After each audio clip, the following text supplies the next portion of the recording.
আসসালামু আলাইকুম। আমি নাজমিন, আপনাদের সবাইকে নাজমিন ব্লগে স্বাগতম। চলে এলাম নতুন একটি রান্নার ভিডিও নিয়ে। আজকে আমি রান্না করব রাঁধুনি হালিম মিক্স। চলুন কথা না বাড়িয়ে দেখে নিই কীভাবে হালিম মিক্স রান্না করতে হয়। তো আমি এবার একটা বলের মধ্যে রাঁধুনি হালিম মিক্সগুলো ঢেলে নেব। তো আমার ঢালা শেষ। তো এখন আমি এর মধ্যে 3 কাপ গরম পানি দিব। গরম পানি দিয়ে উপকরণটাকে আমি 15 মিনিটের জন্য রেখে দিব। এরপর একটা চামচের মাধ্যমে আমি ভালোভাবে উপকরণটাকে মিশিয়ে নেব। এরপর অন্য একটি বাটির মধ্যে আমি যে হালিম মিক্সের মশলাটা সেটাও ঢেলে নেব। এরপর একটি কড়াই বসিয়ে দিলাম। এর মধ্যে পরিমাণ মতো তেল দিয়ে দিব। এরপর এর মধ্যে দিয়ে দিব পেঁয়াজ কুচি, দিয়ে ভালোভাবে নাড়তে থাকবো।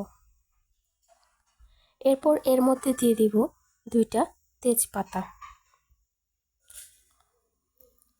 তো বন্ধুরা, আপনারা আমার ভিডিও কোথা থেকে দেখতেছেন, আমার ভিডিও আপনাদের কাছে কেমন লাগে অবশ্যই কমেন্ট করে জানাবেন। তো এখানে আমি পেঁয়াজটা যখন নরম হয়ে আসবে তখন এর মধ্যে আমি দিয়ে দিব হালকা পরিমাণ মতো লবণ।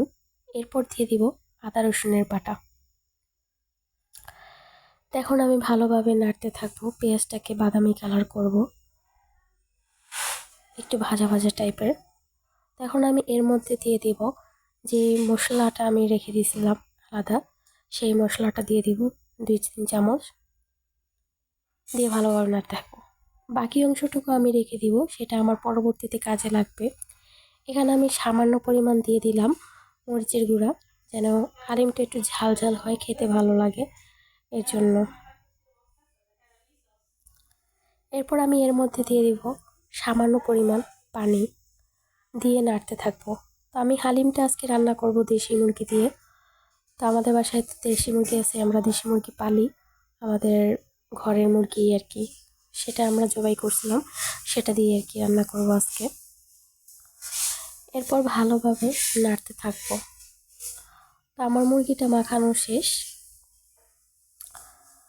তো মুরগিটা কষানো হয়ে গেছে। এখন আমি এর মধ্যে ভিজিয়ে রাখা হালিম মিক্সটা দিয়ে দিব, দিয়ে ভালোভাবে নাড়তে থাকবো, মুরগির সাথে মিশিয়ে দেবো একবারে। তো এখানে আমি দিয়ে দিলাম পানি।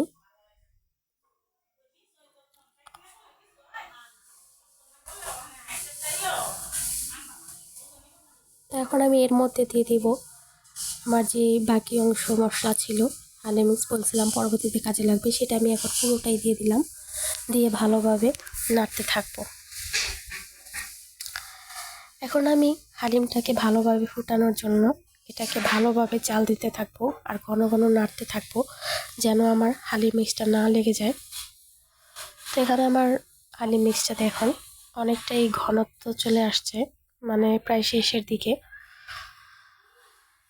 তো এখন আমি আমার রান্নাটা শেষ, আমি চুলাটা বন্ধ করে দিব। এখন আমি অন্য একটা কড়াইয়ের মধ্যে দিয়ে দিব সামান্য পরিমাণ তেল, পেঁয়াজ কুচি আর রসুন কুচি। পেঁয়াজ রসুনগুলো আমি বাগার দিয়ে নেব। তো বন্ধুরা, আমি আগেই বলছি আমি রাঁধুনি না, আমি রান্না পারি না, যেহেতু আমি রান্না শিখতেছি মার কাছ থেকে। একা একা করতেছি, তখন দেখছিলাম, তো আমি আন্দাজ করতে পারি না পেঁয়াজ আর রসুনটা পুড়ে গেছে। আপনারা আবার কিছু ব্যাড কমেন্ট করবেন না। তো এখন আমি সেই বাগারটা দিয়ে দিলাম। তো আমার রান্না শেষ। এখন আমি নিয়েছি ধনেপাতা কুচি, কাঁচামরিচ কুচি আর লেবু। এরপর নিয়েছি শসা কুচি। তো আম্মু সবগুলো এখন পরিবেশন করতেছে। আমার রান্না শেষ, আম্মু সাজায় দিতেছে। এখানে ধনেপাতা কুচি দিয়ে দিল, কাঁচামরিচ, এরপর দিয়ে দিচ্ছে শসা কুচি। তো বন্ধুরা, আপনারা কে কে খাবেন চলে আসেন। সবাই সে পর্যন্ত ভালো থাকবেন, সুস্থ থাকবেন।